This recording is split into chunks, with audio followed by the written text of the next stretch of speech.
Happy Friday, and welcome to the Daily Carnage Show, the weekly podcast by your favorite marketing newsletter, the Daily Carnage. I'm Shannon, I'm a digital marketing strategist at Carney, and every Friday I'm back with breaking news, trending stories, cool campaigns, and other insights from the marketing and advertising world so that you're always the sharpest marketer in the room. So let's jump in. Well, it is officially March Madness. X has just announced that anybody who submits a perfect NCAA tournament bracket will win a free trip to Mars. And yes, we are talking about the real planet, Ray Bradbury's Mars. If you do win, you'll be boarding SpaceX's Starship. Of course, nobody's ever pulled off a perfect bracket before. Your odds for that are basically astronomical. But similarly, no one's ever been to Mars before. According to SpaceX, the Starship will be ready to take some robots to Mars by the end of the year. And if all goes well, human landings can start by 2029, although 2031 is more likely. But if you're not into interplanetary travel, the backup prize isn't too shabby. You'll get $250,000, a year of free Starlink, and VIP access to watch a rocket launch. And speaking of space, our 2 abandoned astronauts finally splashed down on Tuesday in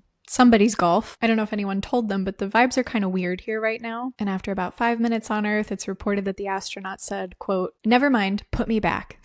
Just kidding. Vogue is now facing backlash after featuring model Gigi Hadid in a Hairspray-themed video tied to its April cover story. You can't stop in avalanches, it races down the hill. Now, if you know anything about the core message of Hairspray, you know that it is a production rooted in body diversity, celebrates inclusivity, and challenges rigid beauty standards. But apparently Vogue watched it and was just like, we really like the big hair. It appears here that Vogue may have just made an aesthetic decision that ultimately undermines the source material and reinforces the fashion industry's ongoing fixation with thinness. And I don't know if you've noticed this, but things are getting kind of Y2K around here when it comes to body image and representation. A good barometer for that is like how low your jeans are supposed to sit, and we're plummeting fast. And the response has been swift, with many people questioning how you can even dare to make a tribute to a musical while alienating the very communities it was meant to uplift. Obviously, what's going on here is a fashion media problem. We know that. But as your resident English major, I would also argue that there's a little bit of a comprehension and literacy issue going on. I think those of us in marketing and media and creative roles are so used to moving so quickly and are also so gifted at synthesizing inspiration from a lot of sources to create something new.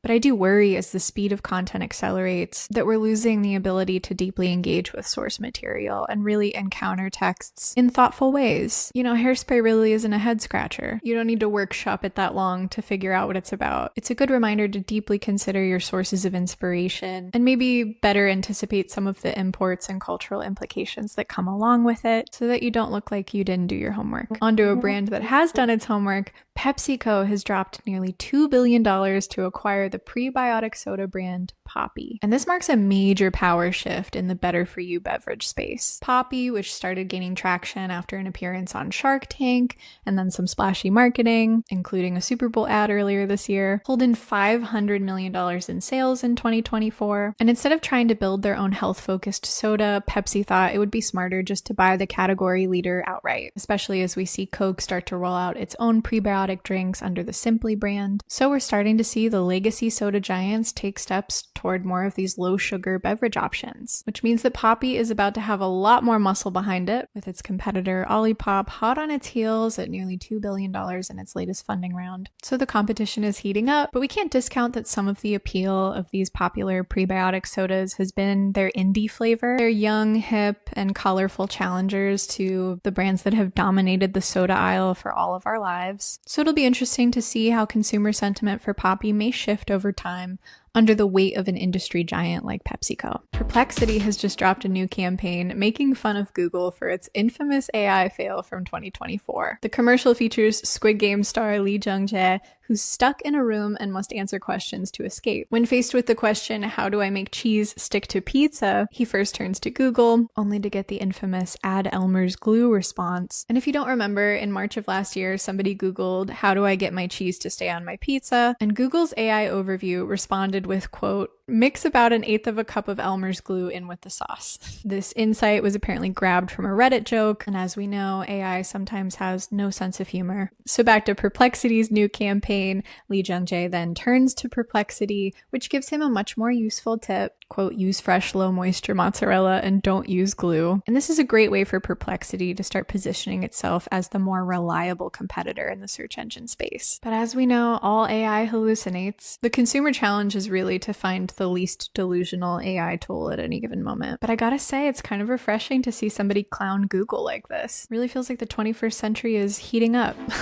And speaking of heating up, the White House is reportedly in advanced talks with Oracle to potentially take over US TikTok operations. If the deal goes through, Oracle would manage the data of American users and oversee the app's operations, but critics argue that as long as ByteDance retains control over the algorithm, the security risks remain. And we know the US is pressing for a solution before the April deadline, so this is just your semi-routine update that TikTok's fate still hangs in the balance. Meanwhile, in the latest State of Digital Advertising report by AdRoll, TikTok appears to be facing a dramatic shift in its ad performance, which is really no surprise. The key insight here is that TikTok's CPM has plummeted 80% year over year, which we can understand as a result of all the uncertainty about its future. And as all those advertisers pull back, Pinterest is emerging as the clear winner, with its CPM surging by 120%. Meta's CPMs have remained stable through all of this. Of course, things could change dramatically in April, so I'll keep you posted. And while we're on the topic of short form video, new data from Buffer suggests that people might be developing an appetite for long short form video. Buffer analyzed over 1 million TikToks and found that longer videos just tend to perform better than their shorter counterparts. And even though 86% of the videos on TikTok are shorter than 1 minute, videos longer than 1 minute are receiving 43% more reach and 64% more watch time. And that's probably because TikTok's algorithm is just training us to stay on the platform a little longer and rewarding those creators that post longer videos. Meanwhile, Instagram is responding by extending the length of Reels to 3 minutes after previously stating that long videos didn't perform as well. And of course, we know YouTube has started allowing 3-minute videos into its Shorts feed. And if there's anything I've learned as a marketer, it's that the human attention span can be compressed and expanded as many times as is profitable. Moving on, Meta is set to launch its controversial Community Notes feature across Facebook, Instagram, and Threads. This is a user-dependent content moderation system that will replace the company's previous fact-checking program. It's a crowdsourced feature that allows users to rate and provide context for content. You may be familiar with it from X, and people are concerned because studies show that a significant number of community notes, particularly political ones, can remain unpublished. And the feature is sort of vulnerable to be manipulated by ideological-driven groups, so essentially there's a lot of ways to undermine its reliability. Meta plans to start the rollout in the US with 200,000 signups, and while the system won't initially publish any notes, Meta will be testing the writing and rating process. And Meta is also testing a new feature that would allow Instagram users to post AI-generated comments in one click. So when users select the comment field, a little pencil will appear, and clicking it will present a menu of pre-generated AI responses. And it's just an experiment, but it has people kind of alarmed at how much we're willing to contract out to AI. You know, it begs the question, how much of your energy is really taken up by posting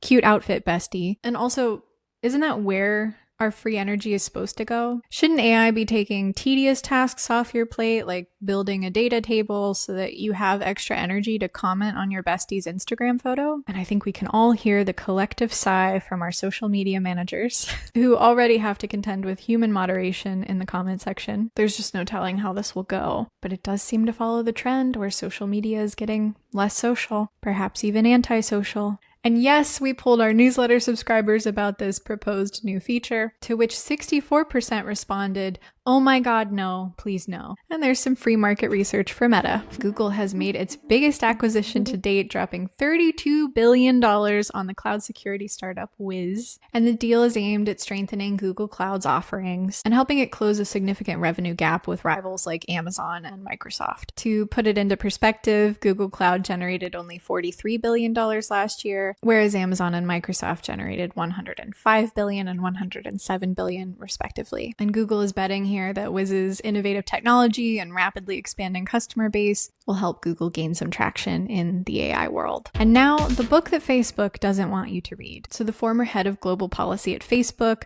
her name's Sarah Wynne Williams, wrote a book called Careless People, and it kind of pulls back the curtain on Facebook's chaotic approach to global crises, corporate culture, and leadership. She starts to expose Facebook's alleged role in events like Myanmar's genocide, and she details toxic workplace culture perpetuated by Mark Zuckerberg and Sheryl Sandberg, kind of exposing the dark realities behind the platform's rapid growth. She portrays Zuckerberg as like this out-of-touch, privileged leader who's totally disconnected from the real-world consequences of his decisions. Meanwhile, she calls into question Sandberg's public feminist persona. And as you can imagine, Meta has reacted pretty swiftly by going to an arbitrator and filing for an emergency gag order. They're dismissing the allegations, which has really helped the book become an Amazon bestseller. So check out Careless People by Sarah Wynne Williams for some light reading this weekend. And finally, Heinz is reimagining the classic ketchup experience with the introduction of the Heinz Chip Dip. It's a product designed to encourage consumers to dip their potato chips in ketchup the same way they would French fries. Heinz is embracing the idea that all forms of potato deserve ketchup. The new product features a wider opening so that you can dip your chip, but it's the same Heinz ketchup formula. They're inviting consumers to experiment with different kinds of chips, kettle chips, ripple chips, and honestly, I don't really have any color commentary on this. I just like to keep up with Heinz antics. You know, the Carney agency is located in Pittsburgh, the original home of the Heinz factory, but I will say no amount of brand affinity will get me to dip a potato chip in ketchup. And it's finally time for an ad from the past. And today we're traveling back to 1931 with Ivory Soap. Okay, this ad depicts a man who we know to be an advertiser sitting in his bathtub reading a magazine. And he has this magazine propped up on a nice reading stand across his bathtub. And we can see he's sort of reaching for something in the water. What's that? It's a floating bar of soap. If you're saying to yourself, but soap doesn't float, well, it used to. And that is why the hero text for this print ad is reach for the floater instead. The copy says, most men don't want to strain their muscles or impair their good humor with deep sea diving after sinker soaps. And most men don't want to smell like the flowers of spring either. It goes on, most men, and most wives might as well know it, warble more cheerfully, relax more completely in the clean-smelling foam of an ivory bath, with a big, man-sized cake of ivory floating in easy reach. Ivory Soap. It floats. If you zoom into the magazine that he's reading, you can see that it's the very magazine we're reading, in which he himself appears in his bathtub. It's like adception. I also love that there's like a rotary telephone plugged in behind the bathtub. I don't know, advertising men, weigh in. When you're taking your nightly bath, is it like a common problem you have that you have to dive 7 feet for a bar of soap? It seems like a user error. Are you straining your muscles? Is this what happened to your good humor? Well then, reach for a floater. What you need is a big man-sized cake of soap. These aren't even jokes, I'm just reading the ad. Thanks so much for that, Ivory Soap. Alright, that wraps it up for the Daily Carnage Show this week. Thanks so much for joining me. I'd love it if you rated our show, liked and subscribed across all of our socials, where you can find us at the Daily Carnage. And don't forget to subscribe to our newsletter, where we're sharing loads more content every day of the work week, and join us in the exclusive Facebook community for the Daily Carnage, where we're always chatting marketing and advertising. Again, I'm Shannon, and I'll see you next time. Have a good weekend, Carnies.